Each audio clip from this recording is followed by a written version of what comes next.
Hi, I'm Anggraeni and I'll be talking about identity construction and labeling in social experiment on Datteltäter's YouTube account.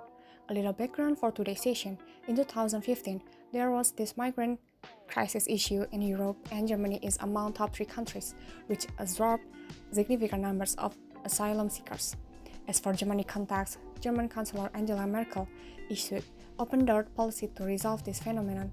How Germany responded to this issue has gotten international recognition, like what the Washington Post reported, mentioning that Germany plays an important role as number 2 desirable destination for immigrants after United States. Not everyone in Germany is happy about the open door policy. The presence of immigrants among German locals, which leads to multicultural discourse, intensifies social tension, even discrimination towards immigrants groups. People who don't support this multicultural thing spread their thoughts and ideologies on media, especially social medias. Not only individual but also political party uses this platform according to their own means. In example, the right-wing political party Alternative for Deutschland (AfD) utilizes their social medias such as Facebook, Twitter, YouTube, and Instagram in promoting pessimist tone protests towards newcomers/immigrants, which led to the rise of their popularity in Germany. On the contrary, Datteltäter, a group of people whose members mostly share similar background from migrant families living in Germany, maximizes their YouTube channel to fight against injustice and inequality among society. Besides, they also provide a broader horizon in telling the truth about their experiences being members of vulnerable groups like immigrants. They also intensively upload social issues-based videos like Christchurch, was ich tun würde? In English, Christchurch, what could I do in response for the Christchurch tragedy in New Zealand? They even curated certain playlists such as Waarheid oder Vorurteil, meaning stereotypes or facts, and also Sag mir or Tell me, which consists of social experiments videos, still relates to labeling and stereotypes theme. Their remarkable contents are being recognized by YouTube, and later they were invited to be one of the participants, as well as Germany representatives in YouTube Creators for Change for 3 years in a row from 2016 until 2018. For this objective, Datteltäter curated a video bringing up the death of an Egyptian Muslim woman Marwa, who was stabbed and killed by racism. I analyzed for social experiment videos on Datteltäter's playlist Sag mir by examining dialogues and visuals shown. On the description box, Datteltäter wrote that labels and stereotypes don't stand a chance in these social experiments.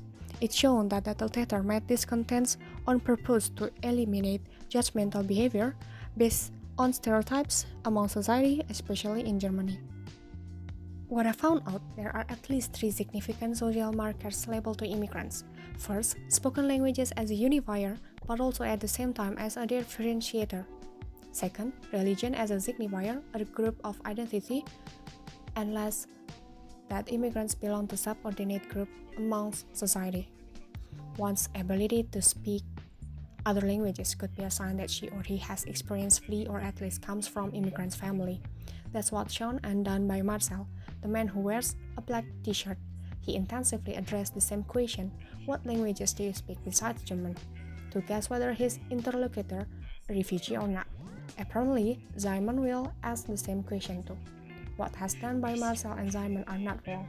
Humboldt once said that the relationship between one's spoken language and one's identity is the result of internalizing collective experiences, particularly in the context of moving from one place to another.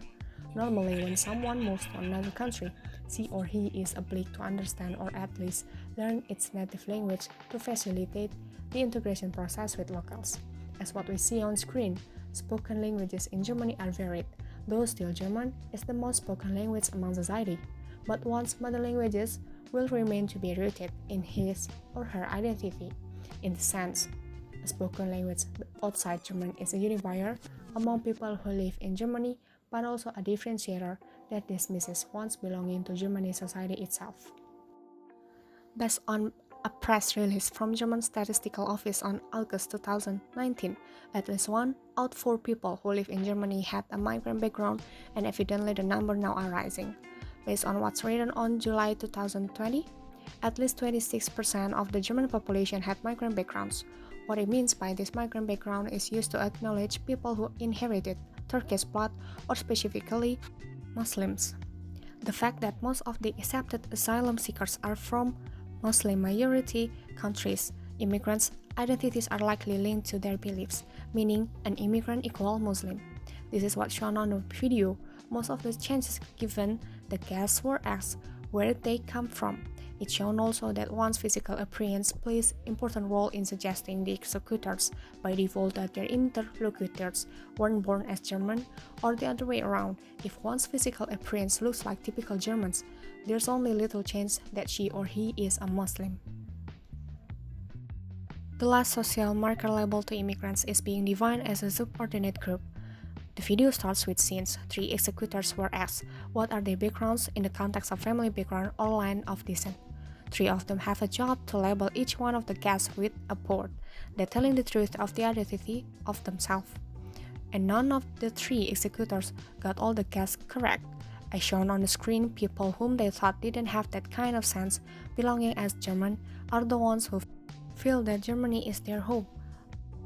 People who have typical physical appearances like most of German locals don't feel that they belong to their current point. Living and owning German past doesn't ease their feeling in fixing their doubt about their true belonging. Briefly, in general, a matter of one's identity, nationalism, and a sense of belonging is something personal, complex, and formed by many factors. One's physical appearance is not enough to define his or her true identity. Social markers shouldn't justify the judgmental behavior towards other people.